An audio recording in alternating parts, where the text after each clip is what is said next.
Sige people, mutuwag na mga wakwak.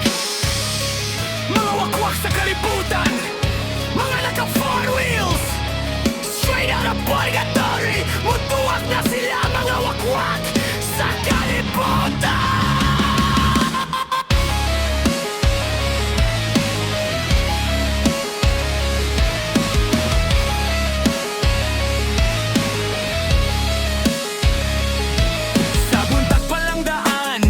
Nagmata, naka-lipstick, naka-polo, proud kaayo siya. Naglakaw, paingon sa iyang classroom, bitbit ang lesson plan ug ang iyang perfume. Angay ra siya nga husgahan, kayang iyang kasing-kasing puno sa gugmang inuwagan. Abato, ang akong maestro, ang inspirasyon niya kay iyang mga estudyante nga gwapo. Bisan unsa pa ang hitsura nimo, basta naa kay luso. Surabal molestia, punjud ka ni maestro Abato. Usa ka modelo sa mga abusado.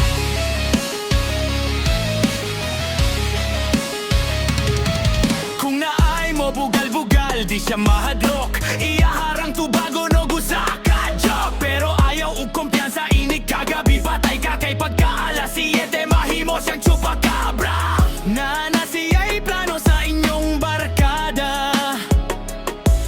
Dili lang kay maestro siya, kundi usa ka ehemplo sa mga paminta. Pagkagabi mo, transform og chupacabra.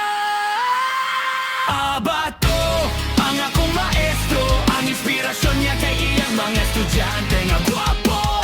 Bisan unsa pa ang hitsura nimo, basta naa kay luso.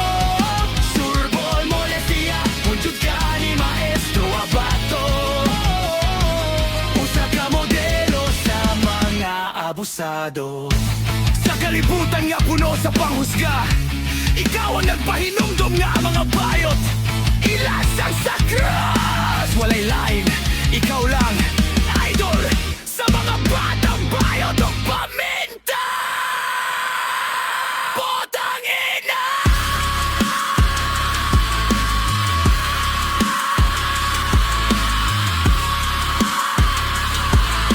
Dagan na kayo sila! Abato, ang akong maestro, ang inspirasyon niya kay iyang mga estudyante nga gwapo. Hitsura nimo, basta naa kay luso. Surbol molestia, punjud ako ni Sir Maestro Abato. Usa ka modelo sa mga abusado.